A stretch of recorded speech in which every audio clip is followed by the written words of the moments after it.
প্রবাসীর লাগেজ শুধু একটা ব্যাগ না, এটা কামের বিনিময়ে কেনা স্বপ্নের বাক্স।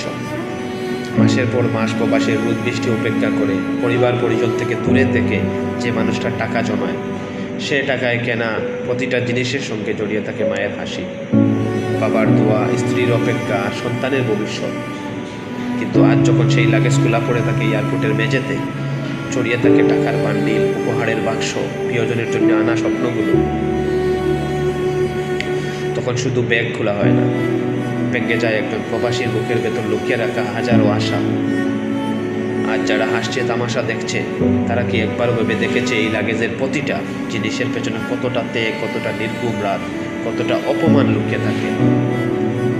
প্রবাসী মানে শুধু টাকা নয়, প্রবাসী মানে ত্যাগ, ধৈর্য আর নিঃশব্দ কান্না।